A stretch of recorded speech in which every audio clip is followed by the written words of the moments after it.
So I was listening to some Joe Rogan, and Joe Rogan, he's a podcaster, for those of you who are not familiar with him, and he is pretty down to earth, and that's why I like to listen to him, because he brings in experts who really know what they're talking about, and they explain things to him, and he helps to keep the experts kind of grounded and makes it really easy to have a strong understanding of what these experts are talking about, even though these experts are used to, talking to high-level intellectuals.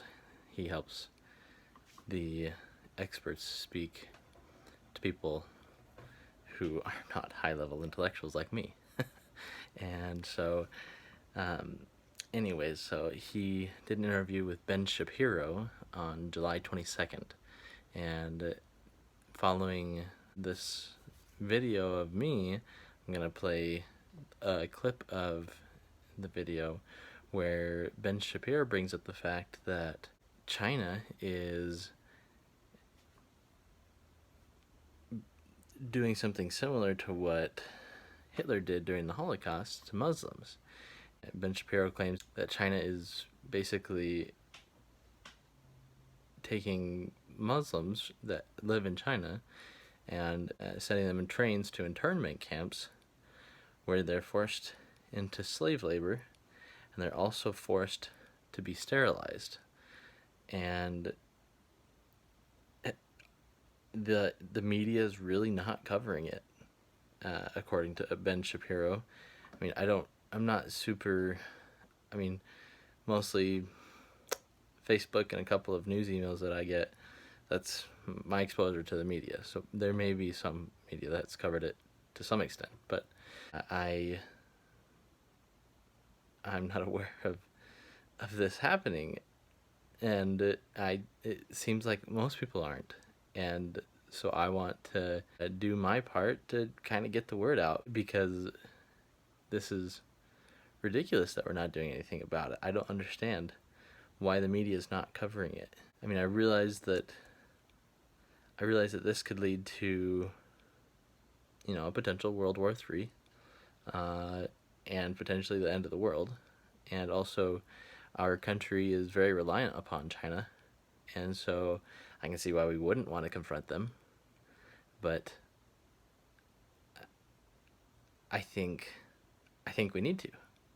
I think we can't just stand idly by, and that I think we need to step up and stop them, because it's terrible. Anyways, I'll let you watch the video. You can come to your own conclusions about it. And if you've heard about this and have more information about it, please comment and let us know what you know. Give us some links of sites that have more information on this, and share your opinion too. All right, here's the interview with Joe Rogan. And you look at other examples of civilizations over time, and then you look back at the United States, you think maybe the system isn't quite that bad. Because the fact is that for all the problems we got, the biggest problems that humanity faces and has faced are not happening in the United States. They're happening everywhere else. China right now is shipping Uyghur Muslims on trains after shaving their heads to concentration camps where they are being forcibly sterilized. There are actual problems on planet Earth. That is not to say there aren't problems in the United States, but they are not the same in terms of degree, and they are not the same in terms of scope. And to pretend that the system of the United States needs to be ripped down from the inside, and that if you build a beautiful new system, that you will shape humanity such that we are all saints and no sinners, you're out of your mind. I agree with you. And it's the Uyghur situation is shockingly undercovered. Oh my God. Well, it demonstrates that when people said never again, they were full of crap. They're just full of crap. I mean, it's just not true. And this is one area where the United States should absolutely be taking a leading role. It is obvious that China is a nefarious actor. China has been stealing our technology. The Chinese government is attempting to extend its rule of tyranny over Hong Kong. They just subjected 7.5 million people to their direct tyranny in violation of treaty. And the response has basically been muted from the Western world. And did you see that video of the Chinese ambassador in Britain being asked on the BBC about that tape? No, I didn't. It's fantastic. So the BBC interviewer shows him the tape of the people being pushed onto trains, right? And he says, "What is this?" And the Chinese ambassador says, "I can't see it. I'm not sure what you're talking about." He's literally saying that the screen is huge. It's right behind him. Like he's looking right at it. And he acts as though he can't see it. And then he starts talking about the natural beauty of the region, right? He won't deal with it. He won't explain what it is. And the rest of the world is just like, well, this is where, in the sporting world, the story that's undercovered in the sporting world is the blowback on that the NBA gave to Daryl Morey, the Houston Rockets GM, for saying free Hong Kong. Right? You can't even get anybody in the NBA to condemn China while China's subjecting 1 million Uyghurs to abject slavery.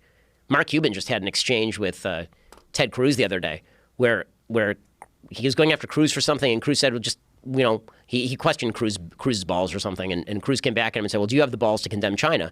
And Cuban said something like, well, I don't want to get involved in the internal affairs of another country. And I thought, well, that is not an internal affairs question. It's one thing to say I don't want to get involved in the tax rates of other countries. It's another thing to say shaving people's heads, shipping them on trains to concentration camps where you force them into labor and or sterilize them. That seems like not an internal issue that you're not allowed to criticize, really. Yeah, that's a big one. But the China thing is so crazy because so many business interests have this connection with them, and so much of the money that they generate is because of China.